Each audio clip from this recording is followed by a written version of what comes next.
So, hello electronics, second year.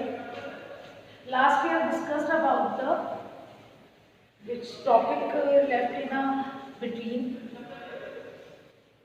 That was the phasor representation of the vector. Okay. Now,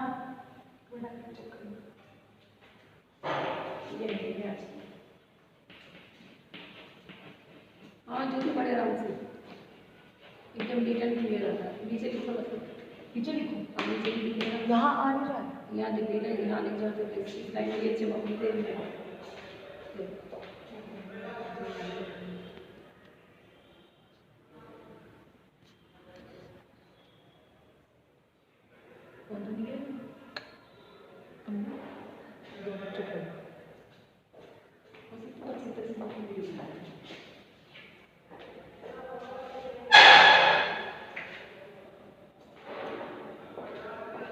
vector representation जो है आपका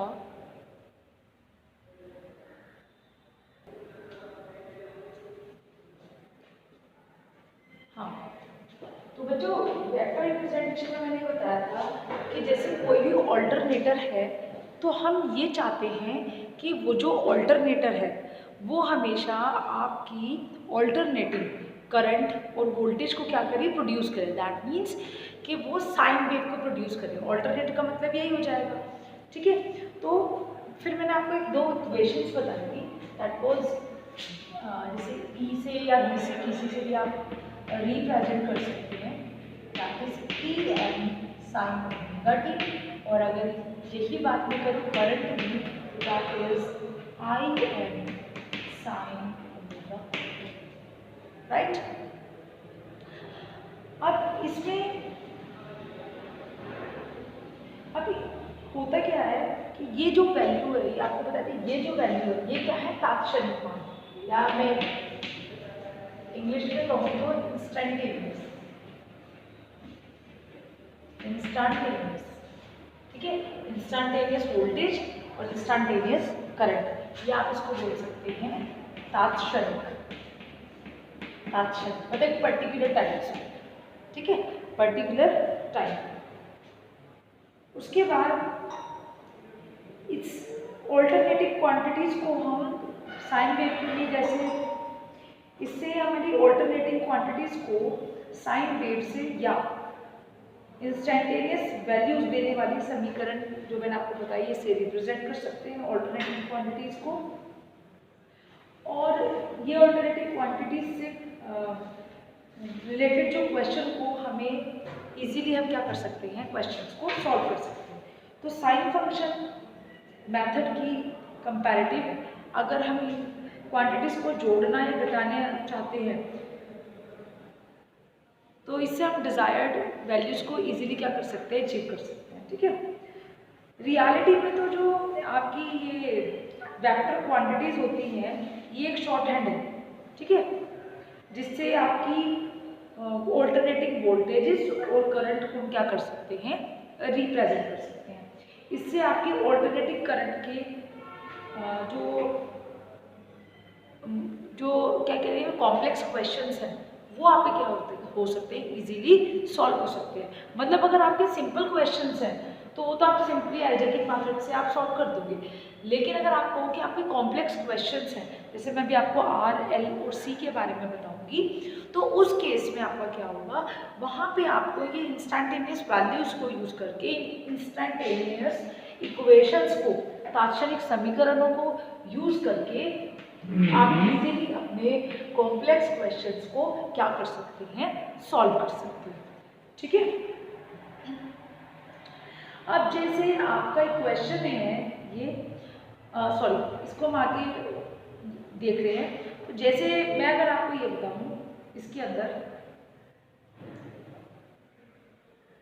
अब मैंने आपको बताया कि जो वेक्टर क्वांटिटी होती है, ये जो वेक्टर है, इस वेक्टर क्वांटिटी में क्या है, ये आपकी इसमें मैग्नीट्यूड भी होगा और इसमें डायरेक्शन भी होगा। मैग्नीट्यूड और डायरेक्शन दोनों होगी इसके, ठीक है। और इनको अगर हम मतलब लेखा चित्रों से डायग्राम से अगर इसको रिप्रेजेंट करना चाहते हैं तो वहाँ पे हम सिंपल लाइंस को यूज़ करेंगे और सिंपल लाइंस का यूज़ करके हम इसको क्या करेंगे, रिप्रेजेंट करेंगे। रेखा की उस लाइन की जो लेंथ है वो उस ऑल्टरनेटिंग क्वांटिटीज़ की मैग्नीट्यूड को बताएगी और उस लाइन का किस डायरेक्शन में क्या है, अलाइनमेंट है, किस तरफ वो बेंड हुई भी है, उसका एंगल क्या होगा। यानी रेखा का किसी अक्ष से, किसी एक्सिस से जो झुकाव है, जो अलाइन है, वो रेखा के सिरे पर दिए हुए तीर के निशान से प्रदर्शित होगा।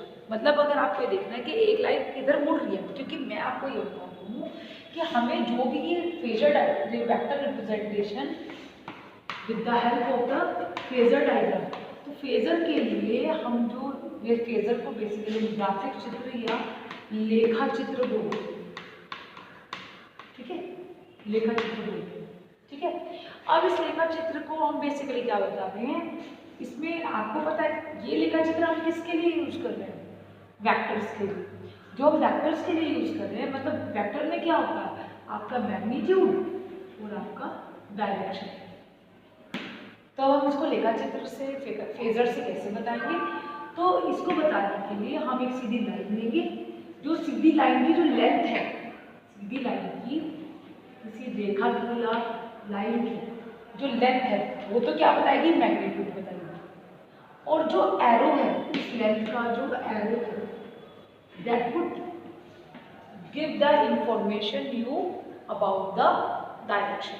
मतलब वो क्या देगा, डायरेक्शन देगा। जैसे ये आपकी एक लाइन हो गई and this is you mark the arrow on it, तो this arrow will give the information about the directions. Getting my point? अब और तो आपको बेसिकली आपको ये हम इसमें ये कह सकते हैं कि जो आपकी ऑल्टरनेटिंग क्वांटिटीज है, वोल्टेज और करंट, को हम ऐसे वेक्टर से रिप्रेजेंट करना हमारे लिए क्या होता है, इजी होता है। और अब अगर मैं इसके डायरेक्शन की बात करूँ, जो क्लॉकवाइज डायरेक्शन में है और उसी फ्रिक्वेंसी से क्या कर रही है, रोटेट कर रही है, जिससे आपकी क्या कर रही है, ऑल्टरनेटिंग क्वांटिटीज क्या कर रही है, रोटेट कर रही है। तो आप सबसे पहले मैं आपको थोड़ा सा बताती हूँ, जरा आप देखिएगा। अब जैसे मैं एक डायग्राम बना रही हूँ, देखिए जैसे आपकी ये क्वांटिटी है,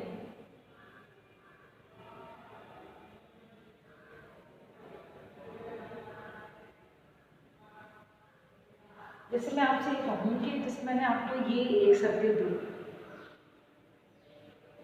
ये एक सर्किल है, समझिए इजी है, कोई मतलब इतनी बड़ी चीज़ नहीं है, लेकिन ये बहुत बेसिक है, ठीक है। अब आपने क्या किया इसके अंदर, आपने ये आपके 4 क्वाड्रेंट्स हैं, ठीक है बच्चे। इसमें जो ओ ए है, दिस वन, ये ओ, दैट इज योर ए, ओ ए जो है, ये तो इसकी क्या होगी, लेंथ होगी। मतलब ये जो डायग्राम मैं बना रही हूँ, ये मैं, आप ऐसा मान लीजिए कि मैं किसी वोल्टेज के बारे में बात कर रही हूँ, इंस्टेंटेनियस वोल्टेज के बारे में, ठीक है। तो मैं क्या कह रही हूँ कि इस, और ये वोल्टेज क्या है, मैं इसमें वेक्टर क्वांटिटी बोल रही हूँ, ठीक है। तो मैं ये क्या कह रही हूँ कि कोई वेक्टर क्वांटिटी है, ये ओ ए तो क्या होगा, उसकी लेंथ होगी, ठीक है, और ये इसकी डायरेक्शन, ठीक है। तो ओ ए जो है इसमें, ये ओ ए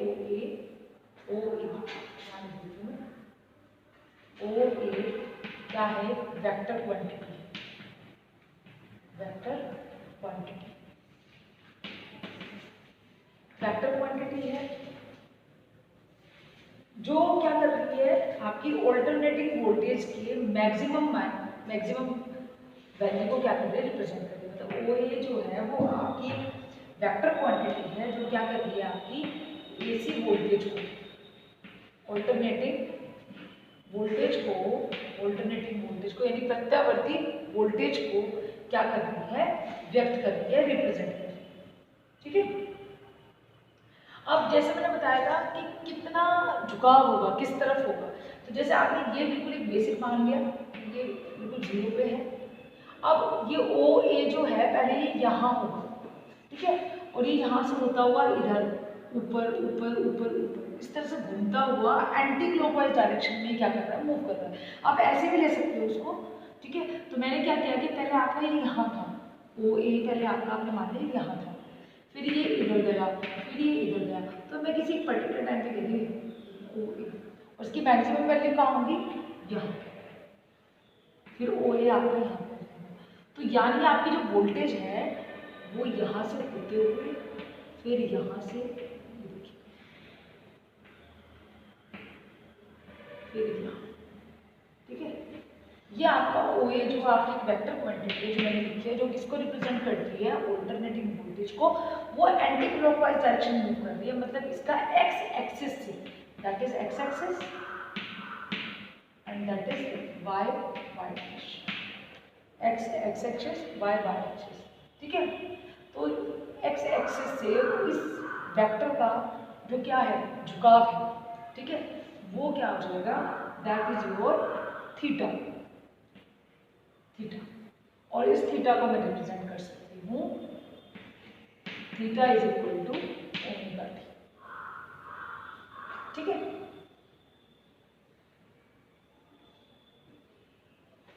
जो ये एंगल है, ये इस एंगल को ही theta is equal to omega t, ये हमने दिखाया है कि ये हॉरिजॉन्टल एक्सिस से कितने डिग्री का कोण वो वेक्टर बना हुआ है। इससे क्या पता लगेगा आपको, इसकी फेज की पोजीशन पता लगेगी, ये फेजर स्थिति क्या है, ठीक है। तो अब जैसे मैंने माना कि ये चीज समझ आ रही है, ठीक है। तो अब जैसे मैंने ये मान लिया, अब देखिए मैंने ये माना कि ऑल्टरनेटिंग वोल्टेज मैंने अभी आपको बताया, ऑल्टरनेटिंग वोल्टेज मैंने अभी आपको क्या बताया कि ये क्वेश्चन बताइए मैंने आपको, E is equals to E M sine omega, ये बताया ना आपको। इसके द्वारा मैंने इसको, अब मैंने कहा कि इस वेक्टर की वर्टिकल, इस वेक्टर के वर्टिकल एक्सिस y पर जो प्रोजेक्शन से हम क्या करेंगे, उस वोल्टेज का हम क्या करेंगे, इंस्टेंटेनियस वैल्यू को अचीव करेंगे। समझा रहे हैं क्या कह रही हूँ, मैं ये कह रही हूँ कि पहले तो ये जो आपका वेक्टर था वो ओ एक्स एक्सिस पे था, फिर ये ओ एक्सिस से एक्स एक्सिस से ये ओ ए वेक्टर पहले इधर गया, धीरे धीरे धीरे धीरे क्लॉकवाइज डायरेक्शन में मूव करते हुए ये क्या किया, वाई एक्सिस पे पहुंच गया, और यहाँ पे हमने इस ओ ए, इस वेक्टर की जो प्रोजेक्शन मानी है, इस ये वेक्टर है, ये क्या है, वोल्टेज को रिप्रेजेंट करना है ये वेक्टर। तो ये मैंने क्या कहा कि ये ओ एल पे प्रोजेक्शन आते ही हम क्या करेंगे, हम देखना चाहते हैं कि इस टाइम पे इसका मान क्या है।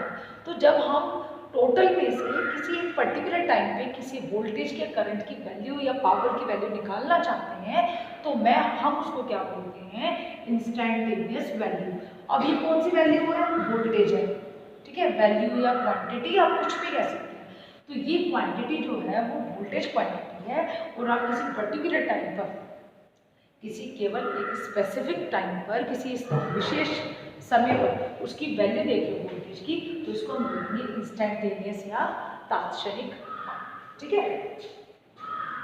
अब इसके बाद में, तो अब जैसे मैं कह रही हूँ कि मुझे ओ एल पे देखना है, कि ओ एल पे वैल्यू देखनी है, ठीक है। तो देखिएगा ओ एल, इस पे तो प्रोजेक्शन देख रही है, क्योंकि मुझे ओ एल पे किसी पर्टिकुलर टाइम पे अगर आप यहाँ देख रहे हो तो ये भी इंस्टेंटेनियस वैल्यू, ये भी इंस्टेंटेनियस वैल्यू, ये भी, क्योंकि ये किसी और टाइम पे, ये किसी और, जैसे मान लो T1, T2, T3, T4, T5, तो किसी पर्टिकुलर टाइम पे when we calculate the values, then it is known as a instantaneous value, जिसको हम हिंदी में बोलते हैं तात्क्षणिक मान। तो ये तात्क्षणिक वोल्टेज की वैल्यू मैं लिख रही हूँ, तो ये क्या हो जाएगा, ओ एल की वैल्यू क्या हो जाएगी, मुझे कब लेनी है, इसको मैं थोड़ा क्लियर कर देती हूँ। ओ एल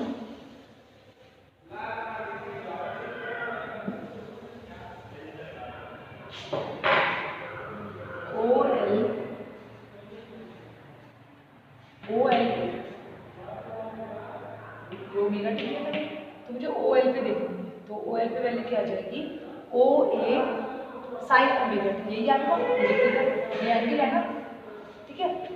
देखिए कैसे रहेगा, मैं आपको बता देती हूँ। ये आएगा O L is equal to O L is equal to O A sine omega T by, समझ आ रहा है आपको कैसे? ये समझ आपको ऐसा आ रहा है कि आपको ओ एल की वैल्यू निकालनी है, ओ ए आपको ऑलरेडी पता है, ठीक है। ये क्या हो जाएगा आपका परपेंडिकुलर हो जाएगा, ठीक है। तो अभी आप जरा देखिएगा, ये देखिए मैं बता देती हूँ। अगर आप साइन ओमेगा टी की वैल्यू निकाल लो, एक सबको पता है ना, साइन ओमेगा टी लिखो या साइन थीटा लिखो, वो आपकी मर्जी। ये थीटा इज इक्वल टू मैंने ओमेगा टी आपको ऑलरेडी बता दिया। तो साइन ओमेगा टी जैसे ही रहेगा, साइन ओमेगा टी क्या होता है? Perpendicular upon hypotenuse. तो परपेंडिकुलर क्या है आपका? परपेंडिकुलर है आपका ये वाला, और ये क्या है इसका बेस, ठीक है ना। तो आपकी वैल्यू क्या आ जाएगी? साइन ओमेगा टी की वैल्यू क्या आ जाएगी? ओ साइन ओमेगा टी की वैल्यू आपकी आ जाएगी, साइन ओमेगा टी, हाँ साइन ओमेगा टी। ये देखो, इसको मैं आपको यहाँ से बना के दिखाती हूँ। ये है आपका ओ एल, क्या देखिए ये है आपका ओ एल, थोड़ा इजी पड़ेगा, ठीक है। ये आपका क्या आ गया? परपेंडिकुलर, क्या आ जाएगा? इस तरीके से आएगा, ठीक है। तो इसमें हाइपोटेनस क्या आ रहा है? ये ओ ये आ गया आपका ओ एल, समझ आ रही है? तो साइन ओमेगा टी। अब बताइए ये आपका एंगल है, तो ये कितना गया? 90 माइनस थीटा, ठीक है। तो ये पूरा 90 है ना, तो 90 माइनस थीटा आ जाएगा ना। तो अब देखिएगा, ये तो आपका हो गया परपेंडिकुलर, ये परपेंडिकुलर, ठीक है। ये बेस हुआ और ये हाइपोटेनस, उल्टा हो गया, ठीक है। तो आपका साइन ओमेगा टी बराबर क्या आएगा? ओ एल अपॉन ओ ए, और ये यहाँ चला जाएगा क्रॉस मल्टीप्लिकेशन, ठीक है। तो sine omega T multiply by O A that is equal to O L. तो आपकी ये वाली O L is equal to O A sine omega T. अब आपको पता है कि ओ एल की वैल्यू ये क्या है? तात्क्षणिक मान, इंस्टेंटेनियस वैल्यू किसी पर्टिकुलर टाइम पे। तो आप क्या करोगे? इस O L is equal to O A sine omega T को आप लिखोगे, ओ एल क्या है? ई, ओ ए क्या है? मैक्सिमम वोल्टेज, ठीक है। इसको आप लिखिए ई, ये क्या है? साइन ओमेगा टी, ठीक है। और इसको आप मैक्सिमम वोल्टेज लिखोगे ई एम भी लिख सकते हो, अगर आप चाहते हो तो इसको ऐसे भी लिख सकते हो, B M sine omega T. इसी तरह अगर आप इसकी ही तरह, ये तो इक्वेशन ये निकल गई, मैं बेसिकली आपको ये बता दी थी कि ये इक्वेशन है कैसे निकली, ठीक है। हम हमेशा ये इक्वेशन क्यों लेते हैं? कॉस क्यों नहीं लेते? उसका रीजन नहीं, ठीक है। समझ आई मेरी बात? हाँ, आपने हमेशा देखा होगा क्योंकि through out the engineering either you pursuing your MTech, your BTech, your Polytechnic, your ITech, wherever, even in a physics also, ठीक है। तो whenever you use the instantaneous quantities and you will take the equations to calculate the values, then in that case you will take the, every time you will consider this equation, you never used sin omega t, sorry, you never use the cos omega t rather than, ठीक है, rather than of sin omega t. This is the reason only, is just because of the rotation, ठीक है। It is the mathematical calculation. ऐसा नहीं है कि हवा में किसी ने कहा और आपने sin omega t लिख दिया, अपनी मर्जी चाहिए आपने cos omega t लिख दिया। तो वो रीजन यही है कि sin वेव क्यों प्रोड्यूस करते हैं, ऐसा हम चाहते हैं, हमारी कल्पना है, हमारी इमेजिनेशन है, और फिर वो ऐसा ही हम उसको प्रूव कर रहे हैं, ठीक है। तो ये मैंने आपको हिपोथेटिकल बताया, फिर मैंने आपको प्रैक्टिकली बताया कि ये क्यों मान। अगर मैं इसको B की जगह इस OA वैक्टर को क्या मान लूँ, वोल्टेज की बजाय कहूँगी ऑल्टरनेटिंग करंट है, तो आप क्या करोगे? इसको I मान लोगे, ठीक है। बस क्या चेंज करना है? OA की जगह I, OA की जगह IM, क्या जगह IM sine, getting my point? तो this was the method. अब इसमें छोटी सी चीजें हैं, जरा वो मैं आपको थोड़ा बता देती हूँ। अब पहले आप इसको नोट कर लो, फिर मैं आपको बताती हूँ। पहले आप इसको जल्दी से नोट करो, उसके बाद मैं आपको बताती हूँ।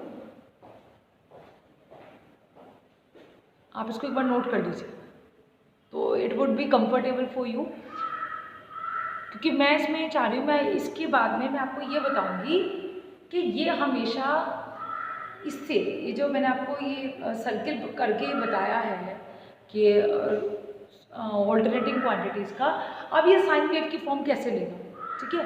एक तो मैंने आपको कैलकुलेटिव बताया, कि मैं आपको फिर प्रैक्टिकली बता रही हूँ कि आप हमेशा जब भी इस तरह का हम कुछ लेते हैं तो हमेशा इक्वेशन आपकी साइन वेव ही कैसे आती है, मैं आपको ग्राफिकल रिप्रेजेंटेशन से उसको समझा।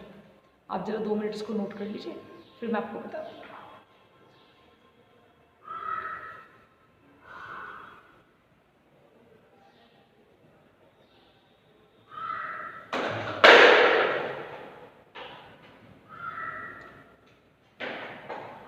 काम करते हुए सर्कल को शिफ्ट कर देंगे, तो आपका इसी वाले इसी लेक्चर में पूरा कंप्लीट हो जाएगा, कि समझ तो आपको आ ही गया, ठीक है।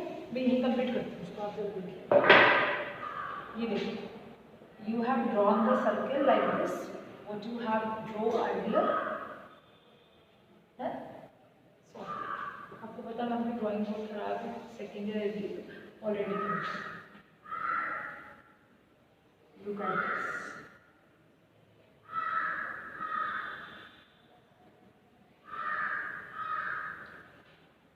ये आपका O ए आ गया, ये Y डैश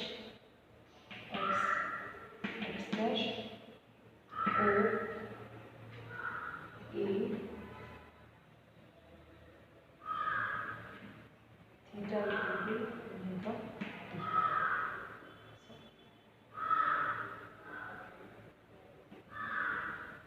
टी, ठीक है। और ये मैंने बताया आपको O है, ये इस तरफ मूव कर रहा है, ठीक है। अब देखिए, मैं आपको इसी को यहाँ से ड्रॉ करते हुए मैं आपको कैसे बताऊँ। अब देखिए, जैसे आपने कहा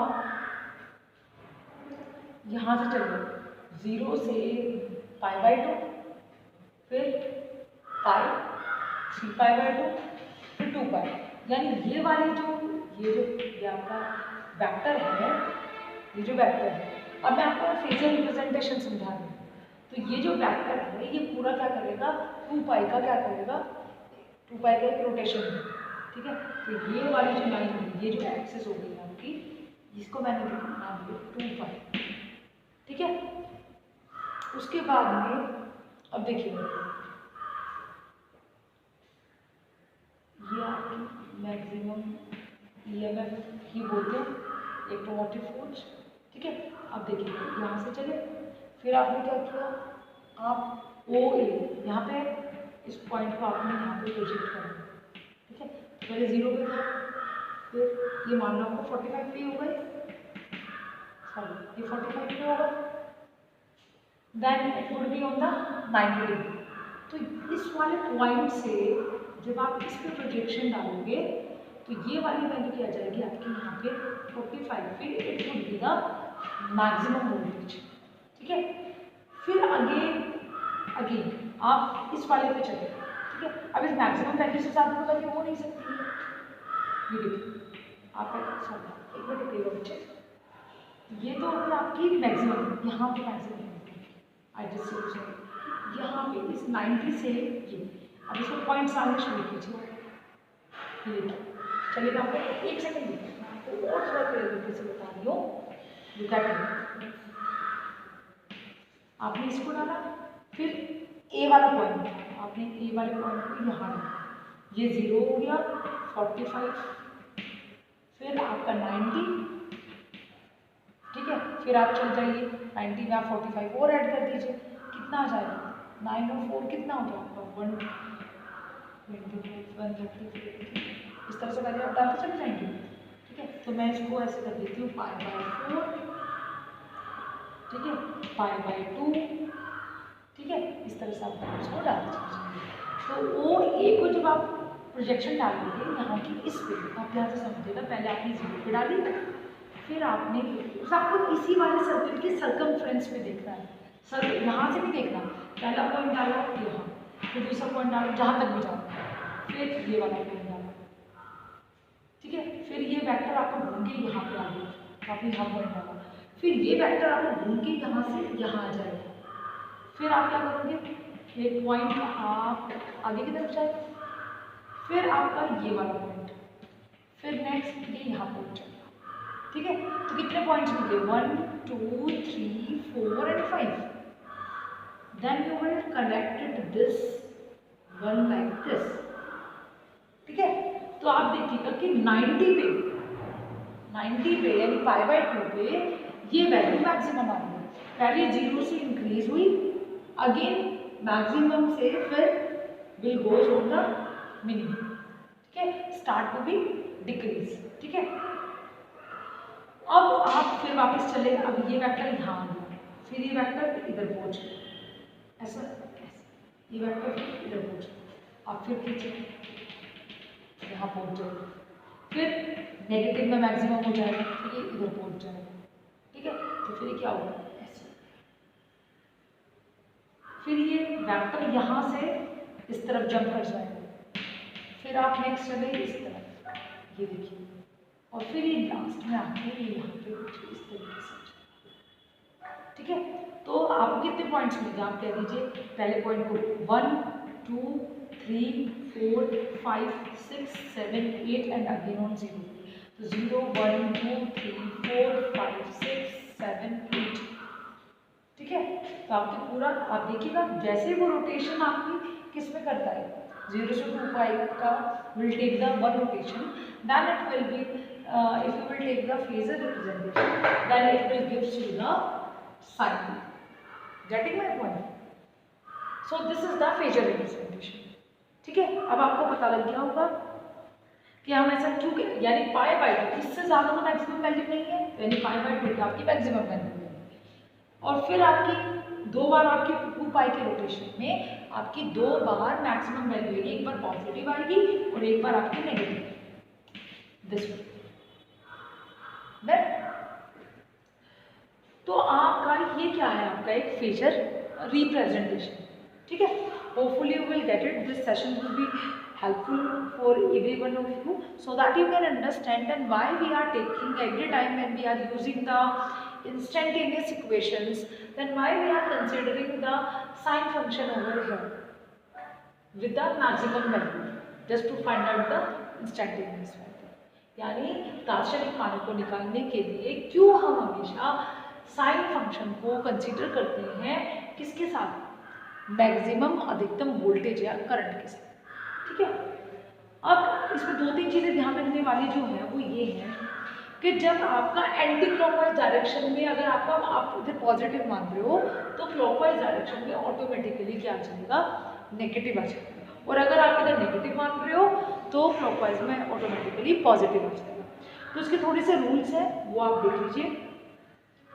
इसकी लंबाई जो है किसी उचित पैमाने पर साइन जया वक्री यानी साइन वेव ऑल्टरनेटिंग वोल्टेज और करंट के मैक्सिमम या मिनिमम वैल्यू के क्या होती है, इक्वल होती है। मतलब ये जो लंबाई है, ये जैसे मैंने बताया कि या तो ये वाली लाइन, ये जो वेक्टर है इसकी जो मैग्नीट्यूड है, ये वेक्टर है, ये किस टाइप, या तो अपने मैक्सिमम वैल्यू या मिनिमम वैल्यू को क्या करेगा, रिप्रेजेंट करेगा फेजर करेगा, ठीक है। उसके बाद में हम हमेशा क्या लेंगे, इसको 0 से ही स्टार्ट करेंगे हमेशा, ठीक है। उसके बाद में यानी आपकी वोल्टेज और करंट हमेशा 0 पे से ही आप मतलब एक्स एक्सिस के 0 से स्टार्ट करेंगे। इसका जो एंगुलर वेलोसिटी है यानी कोणीय वेग, जो मैंने बताया ओमेगा टी, किस ये जो वेक्टर है 0 से स्टार्ट होके ए पे पहुंचा तो किस वेलोसिटी से, किस वेग से, तो उस वेग को मैं क्या से ओमेगा, ठीक है।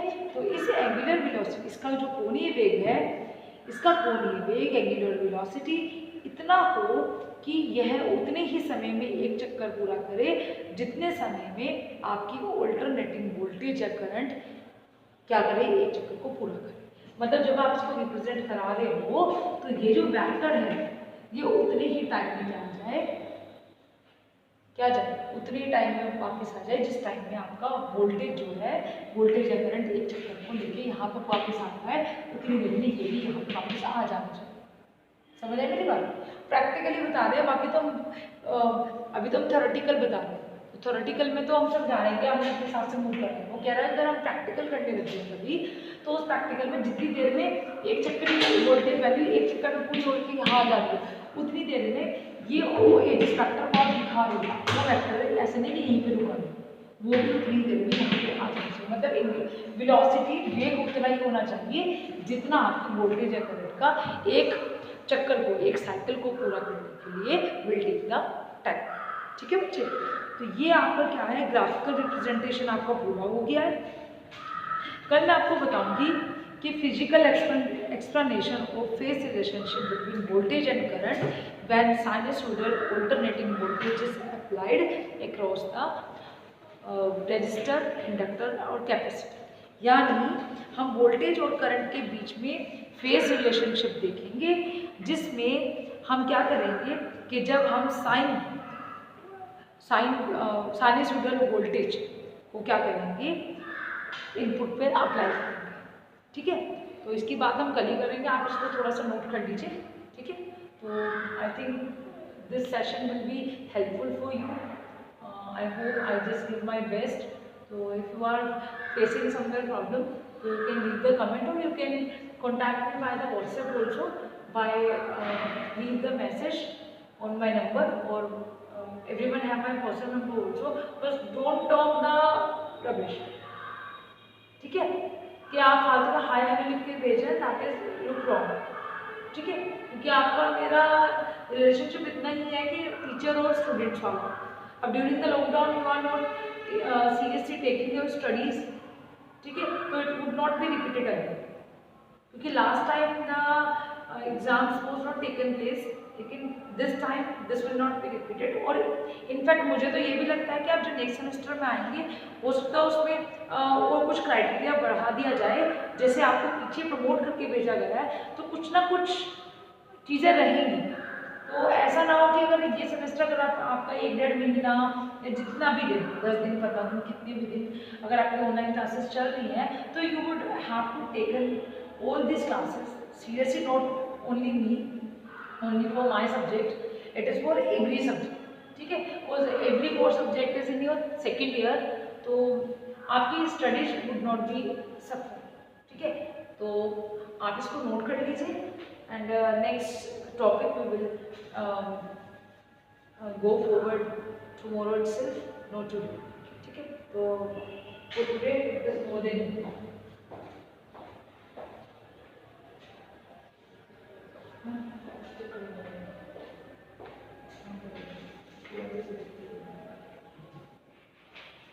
मेरी तो लेक्चर मतलब 50 मिनट में होगी, क्योंकि 8 मिनट बचे हैं।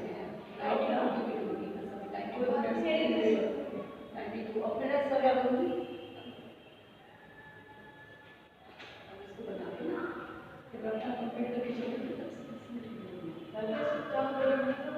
मुझे कम से कम अक्टूबर में 12 या 14 मिनट चाहिए।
मेरे को ना पड़े लगता है